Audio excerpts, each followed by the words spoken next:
Hello there, my name is Alice, known here on YouTube as Stormy Stitcher and also on Instagram as Stormy Stitcher. Hi, how are you doing? So it's been a while since I last sat down and filmed a Flosstube. I've had a super busy summer over the last few weeks, been enjoying my last few weeks of freedom before I start my full-time job next week, so I've been making the most of that. Plus we had some really nice weather. We had a sort of heat wave which lasted about a week and a half, so I was enjoying lots of time outside in the garden and stuff. But the last few days it's suddenly turned really chilly, so I'm hoping autumn is on its way, which is my favourite time of the year. So yeah, like I said, I've been meaning to sit down and film a video for the last few weeks, but it just hasn't happened. I kept putting it off. But the good news is that means that lots of stitching has happened since I last filmed, and I've got lots of exciting things to show you. I just wanted to quickly say a big thank you to any new subscribers. You're very welcome here. Hope you enjoy the videos. And also thank you to people who subscribed in the past and anyone who left me a comment on my other videos. I really appreciate it. It's nice to know that people are actually watching and enjoying what I'm doing, so that's really cool. Thank you for that. So like I said, lots of things to show you, so we'll get stuck into that. But first of all, I'm going to share one of the wonderful pieces of stitching done for me by my grandma.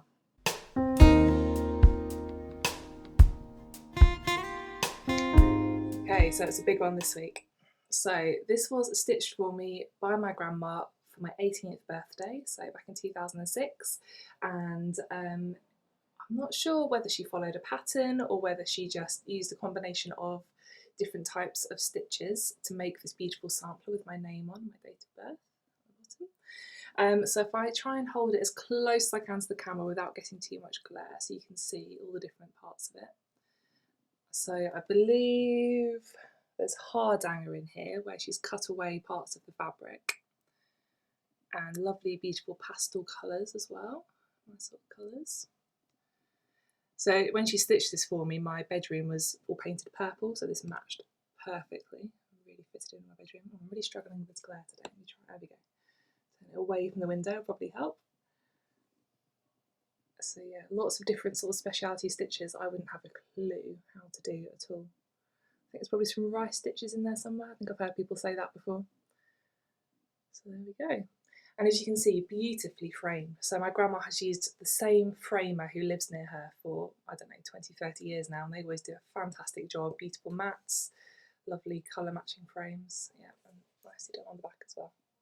So there we go, and that's my only old finish for this week, another beautiful piece from my grandma.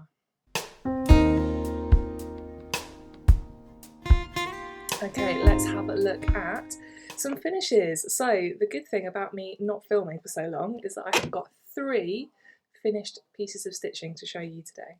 So the first one is something I'm very proud of. This is Little Cat's Halloween, designed by Durene Jones, and this was in a edition of Just CrossStitch magazine. I think it was their Halloween special from last year, and I've stitched it on, I think, 28 count, some kind of even weave, and this was a hand dyed piece that I got as part of a bundle I bought from someone else, so I don't know who dyed it or if it was dyed by someone or a company. But anyway, I absolutely loved this piece. The back stitch really brought it to life when I put the back stitch on the pumpkin and on the cat.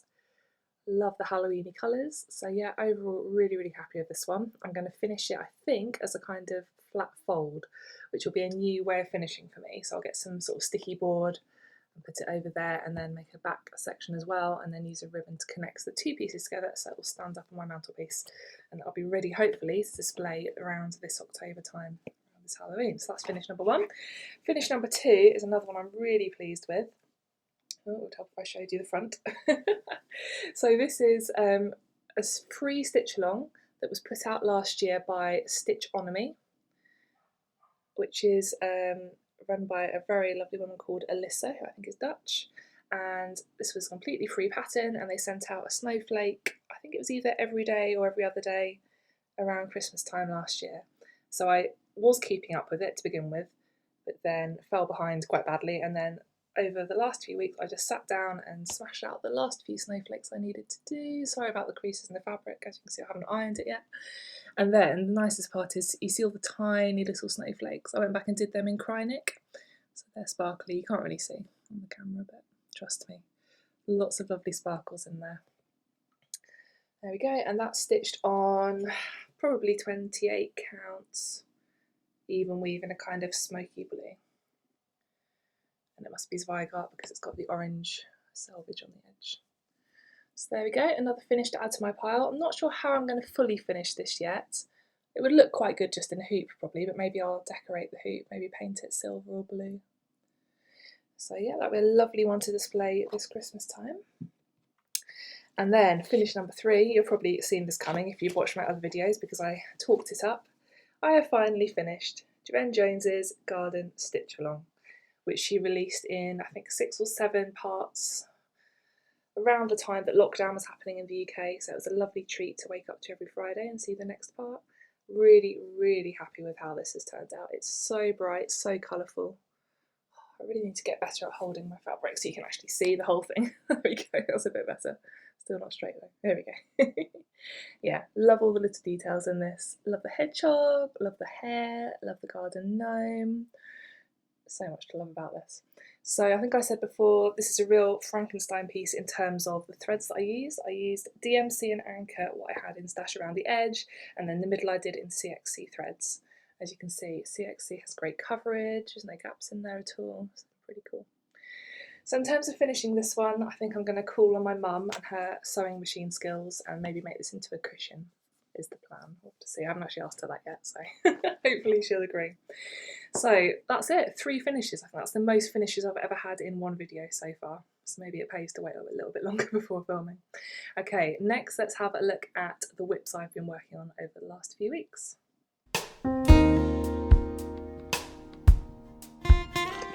So the first whip I worked on was my Whipgo piece for, I want to say July. Has it really been that long? Yeah, it was. It was the second half of July was what I was supposed to work on for Whipgo. I've explained Whipgo in some of my other videos, so if you're not sure what I'm on about, flip back to I think video probably 1 or 2, maybe even 3. Anyway, the piece that was drawn for July was Pretty Little Tokyo by Satsuma Street, and I got loads in on this. I was really pleased with my progress. So I added these cherry blossoms here and this gate down here and the waves at the bottom, and those waves go all the way along under the pattern, so that's got a nice repeating bit. I started on cloud up here, and maybe I pulled this bridge a little further along here as well. So yeah, loving this. Beautiful colours, really stunning. This is on 18 count fiddler's cloth, my favourite fabric. Can't wait to have it done. I think this is going to be one of those ones that at some point I'm just going to pull out and work on until it's done. Oh, I know what else I did. I filled in these lanterns hanging down here in this temple. There we go, so quite a lot of progress on that one. Let me put my needle back in so I don't lose it. I'd like to do lots of other pretty little patterns. There's lots of cities I'd like to do. I'll show you the front of the pattern quickly so you can see what it's going to look like. There it is. Lovely. Okay, and the next thing I worked on was another Whipgo piece. This must have been one of my August ones. I'm actually just going to take a sec and pull it out of the frame because you can't see very much when it's all wrapped up like this. Bear with me. Let's quickly pull it out of its hoop. I've discovered that I love these plastic hoops. They have like a ridge on the inside which holds the fabric really tight. Let's see if I can show you. One sec. Okay, so this is the inner hoop, and I don't know if you can tell there's a sort of indentation on the inner hoop, which then matches up with a sticky out bit on the outer hoop, so it really grips the fabric really nicely. And I don't think they're too expensive, these hoops. I think they're quite cheap, so yeah, I'd recommend them. Anyway, so this is the Jardin Prive Christmas 2019 free stitch along, and it's going to be quite big, but I've only got a very small start on it so far. I find working on this hard because I don't like the fabric I chose. This fabric came out of a kit that I wasn't going to stitch, so I just pulled the fabric out, and it's very sort of slippery and stiff and almost a bit plasticky feeling, and it's definitely not an even weave, so there's sort of, you know, different size gaps between the threads, so I find it quite tricky to work on. I wondered as well if I should have used 3 threads, so I'm doing 2 over 2. I don't know, now I'm looking on the camera, the coverage isn't that awful, but when I get up close to it I think, I could have done with 3 threads there maybe. So I already had the house and the reindeer completed, and all I finished in the sort of few days I worked on it was the bottom half of this snowflake here. So still lots to do on this. There's lots of other motifs, like I think there's a line of musical notes to do still, Christmas trees, maybe a Santa on his sleigh, lots of different Christmassy themed things. But I'm doing it all in the same colour, which is, grab my skeins, an anchor colour that I just happen to have loads of, anchor 1005. So yeah, got lots and lots of that, so that should last me all the way through the pattern. And like I said, it was a free stitch along. I have no idea if it's still available or not, whether Jardin Prive have still got it on their website, but you could always go and have a look and just see. And I'm using these peels, which I discovered from watching Pam and Steph of Just Keep Stitching. I think traditionally these are used by either quilters or, I might have got that wrong, it might be sewers who use it to wrap around spools of thread to stop them unwinding. But I've seen lots of cross stitchers use them to hold the excess fabric. You'll see I've got some on another whip when I show you in a minute. But yeah, they're quite useful if you're working on a large piece with a small hoop. You can then wrap the extra fabric up so it's not all over your lap. Okay. It just feels I didn't check if the sound was working before I started filming. Fingers crossed I'm not going to have to film this twice. What shall I show you next? I know, yeah. So this is a bit of a cheeky one. So my grandma gave me this pattern for my birthday, which isn't actually for another 4 days, but she said I could start it early, so who was I to refuse? I will insert a picture here somewhere because I haven't got the front page of the pattern printed out. It's called Folk Art Deer and it's designed by Lesley Teare, and it's just beautiful. And it could be full coverage, so I've seen it stitched where people stitch the background in, but I chose not to stitch the background and instead I'm just going to do it on this beautiful piece of navy fabric. Thread's going everywhere. Now, which way up was it? I think it's this way up. Yeah, so I've started just a little bit in the corner. I've got a piece of the deer's antler and then some of the beautiful, vibrant, bright flowers behind. So my grandma also kindly bought me all the DMC to do this in, so it's going to be all done in DMC, and it's going to be, I think, just gorgeous when it's done. I do really like Lesley Teare's pattern. She uses lovely bright colours, which suits me, and yeah, nice designs. That was a new start and a bit of a whip, and it was supposed to be a birthday start, but who's going to complain about me starting a few weeks early? Okay. 2 more whips to show you. This one was one of my mania starts this year.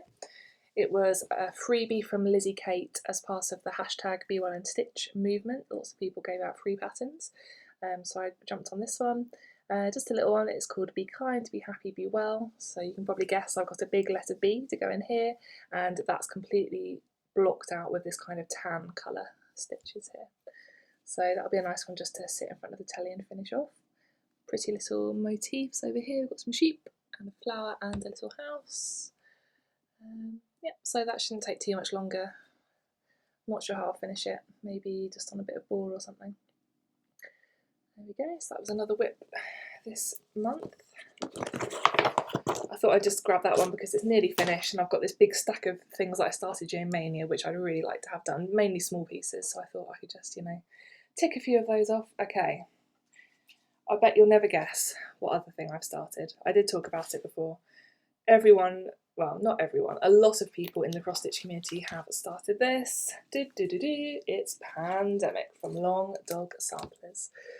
I was going to wait, I was going to resist, I was going to hold off, but I just couldn't. I saw so many people in the Facebook group and all over Instagram talking about it. So I went and bought myself a massive piece of 20 count Aida from Peakside, I think. And then I spent ages umming and ahhing over what thread to use. I should have brought the thread with me. Never mind, hopefully you can see it here. So this is a sulky blendable in 12 weight, and I'm using just one strand over one thread of 20 count Aida. So hopefully you can see there's about 4 different colours, sort of pink, purple, maybe only 3 then, pink, purple and blue, variegated.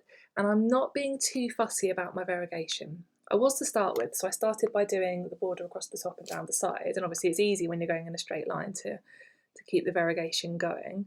But then when I started working on the actual motifs, I thought it's going to be too much hassle to be really, OCD about where my variegation goes. So I'm just stitching wherever. And the thread is very forgiving, you know, it doesn't look messy, it just kind of gives you spots of colour in different places. So let me put my hand behind that, maybe you can see the colours a bit better. Yeah, anyway, I'm really happy with how it's turning out. The sulky thread is new for me. I've never worked with sulky before, but it's very easy to work with. Doesn't get tangled very much. Good coverage, I think, just with one strand. I read somewhere that one strand of sulky 12 weight is equivalent to 2 strands of DMC, and I think that's probably about right, or like 1.5, if not 2. But there we go. So this is going to be big. It's going to be really, really big. Like I said, I've got the peels down here holding onto all the excess fabric for me, so that's really handy. But, you know, it's one of those projects that I'll just whack a thread in every now and then. I'm not in a race to finish it. I know some people nearly have, but I'm not gonna worry about it. I'm just gonna take it at my pace and do what I can on it. Okay, let me have a quick check of my list, but I think I've shown you everything that I was planning to. Yep. Okay, so let me tell you about my plans for the rest of this month.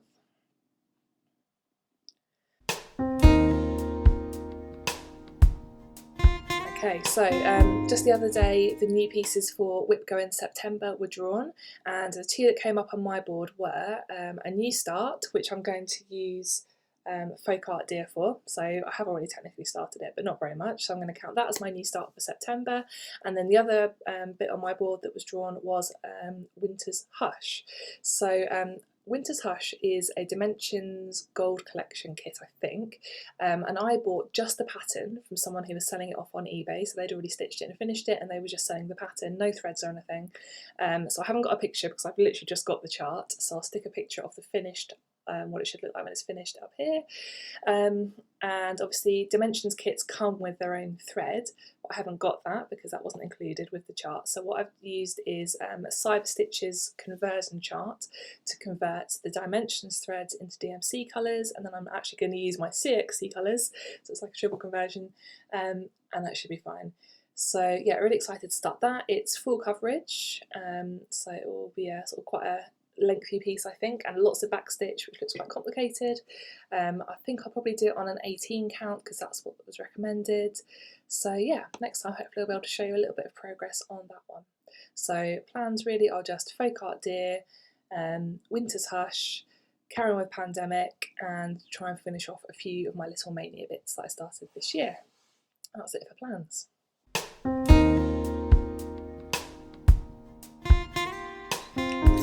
Okay, in my last video you might remember that I said I would give away this full complete anchor kit for the poppy, which includes all the threads and the fabric and everything, brand new. I had 6 people who entered the giveaway, and I used the YouTube random comment generator to pick one, and the lucky winner is Claire Hercock. So Claire, if you're listening, if you're watching, if you can drop me an email, stormystitcher@gmail.com, or contact me on Instagram or whatever and let me know where you would like me to send your kit. So congratulations, Claire. So what I thought I would do then this time is I've got this tiny little mini kit to give away. I think this came free with the World of Cross Stitching, either this month or last. It's a cool little hippie mouse, and it's part of the Fairy Tales series. I think is it Lucy Heaton? I might be wrong. Anyway, so I will give this away. I will give it away to anyone wherever you are in the world. I don't mind, I'll pay the postage. All you need to do if you would like to win this kit is leave me a comment underneath this video that has the word mouse in it somewhere. So I'd like to win the mouse, or I'd like to stitch the mouse, or the mouse is cute, whatever you feel like saying. It'd be great if you're a subscriber as well, and please don't use the word giveaway because that could attract some people that we don't want. We want someone who actually is going to like stitching this to win it. So there we go, that's the giveaway for this video. Good luck if you'd like to enter. So that's it for today. Pretty short and sweet, but quite a few things shown. I really hope you enjoyed looking at my stitching from the last few weeks. Hope you've had lots of time to stitch as well. Like I say, I'm starting my new job next week, so I'm back in full time. So I don't know how much time I will have to stitch. I will try and stitch every day as much as possible, but we'll see how it goes. And I will try and not leave it so long before I film number 7. Happy stitching. Bye.